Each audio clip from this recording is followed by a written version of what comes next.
Justin Gaethje just opened up on the lightweight scene in the looming showdown with Paddy Pimblett, giving fans a glimpse at his game plan. While most see Paddy as a reckless, all-action striker, Justin believes he'll approach the fight smarter, keeping his aggression in check and avoiding unnecessary risks that could get him caught. Justin thinks Paddy appeared cautious in his last fight against Chandler, especially in the first round, and he believes Paddy is most dangerous when he sticks to that cautious strategy. Looking beyond Pimblett, Justin admitted he isn't chasing the Ilia Topuria fight too hard just yet. His focus is purely on becoming world champion first. One of the biggest takeaways, though, is Gaethje's grappling update. He's been grinding hard in the wrestling department, improving significantly since those past struggles against elite grapplers, and he even claims he might be the one to shoot a takedown on Paddy. Justin promises he's prepared as thoroughly as possible, addressed key gaps in his grappling, and is ready to kick off 2026, with the UFC's Paramount deal delivering crazy action. He aims to win the interim belt and unify it later in the year. Whoever comes out on top, the lightweight division is in for an even more exciting ride. Do you believe that Topuria hangs around the division? Are you hoping you get a chance to unify the belt against him, or do you think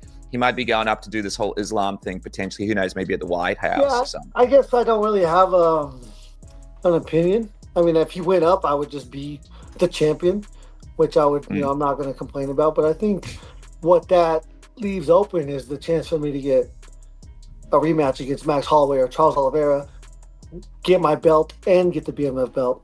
I mean, ultimately, he's a really good grappler, but, since the Charles Oliveira fight, I've really, really trained a lot of jiu-jitsu, a lot of grappling. And I've actually been enjoying it a lot more than I ever have. And so, I'm not looking to grapple, but I have no issue, with the grappling department. And my ability to keep people from taking me down is second to none. So he's going to have to, compromise me with his punches and kicks and knees, and then if that happens, then he'll have a better chance.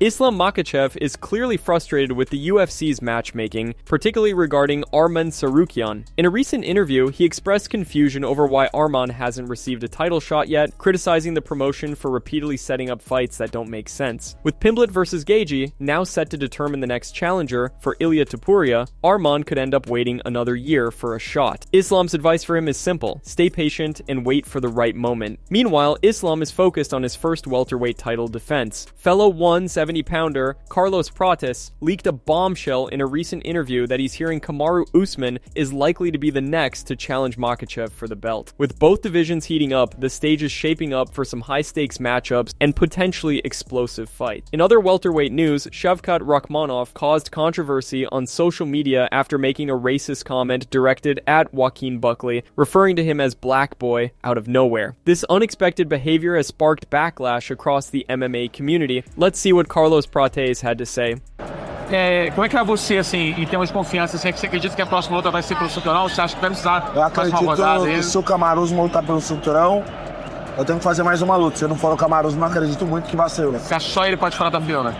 Acho que sim. Pelo que eu tô ouvindo aí, acho que sim. E o que você acha dessa possibilidade de Kamaru Usman disputar o cinturão? Ele é mais campeão, ele tem nome e tal, mas... mano... tem muita coisa envolvida, né, mano? Tem o que o Makhachev quer, os dois são mesmo empresário. O cara já é um dos maiores de todos os tempos aí da categoria, pra mim o maior.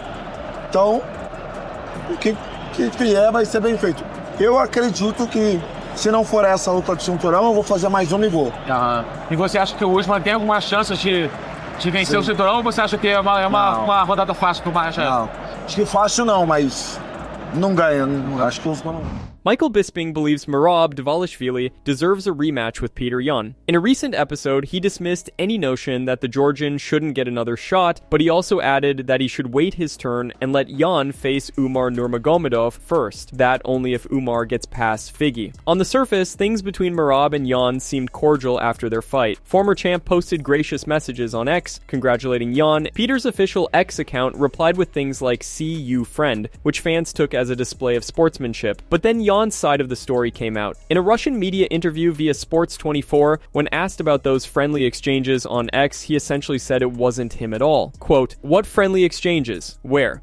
Twitter. My manager Sayat does my Twitter. It's he who talks to Merab there. I don't think we'll be ever friends." Merab responded quickly on X, tagging Yan and calling him out for not writing his own social media, denying past messages, and accusing him of lying, signaling that their rivalry is heating up again. Now, let's dive into what Bisping had to say say. There's a few people that have beaten Merab, but Merab probably deserves the rematch, if we're being honest. If you look at the body of work, then yeah, he probably does. But there's Umar Nurmagomedov out there. I would say, let Yan defend for a minute. Take a break, brother. Have a little bit of time off. You have done incredible things. You've no doubt earned a tremendous amount of money. You've represented your country at the highest level, and you have put yourself through it. Have 3, 4, 5 months off. Rest on your laurels. Reap the rewards of your riches and your spoils, okay? Relax. Take a break. Let the body and the mind relax a little bit. Then come back and look to take your throne. And in the meantime, let Petr Yan fight Umar Nurmagomedov.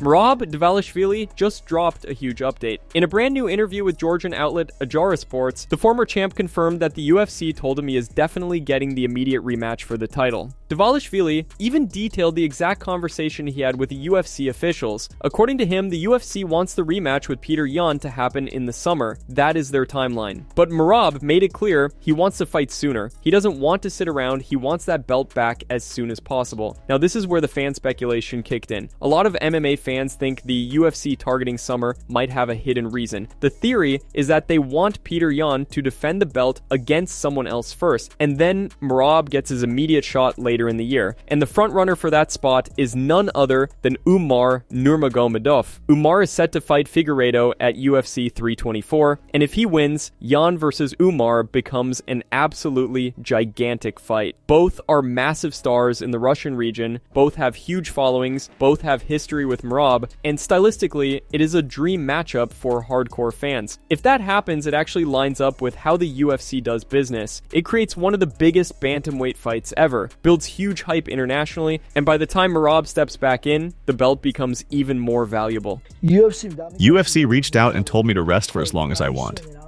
They guaranteed that the next title shot with the champion is mine. They made it clear that I can recover at my own pace, take some time off, and call them whenever I feel ready to return. The thing is, they are aiming for a summer date, but I do not want to sit around that long. I feel fresh. I only came out of this fight with a few small scratches, nothing serious, no real damage at all. That is why I would rather jump back in sooner, something like April if they can make it happen. If not, then fine. I will take the summer date, but I am definitely ready earlier. That's it from MMA Psycho. Thanks for watching. Don't forget to leave a like and subscribe for daily MMA news.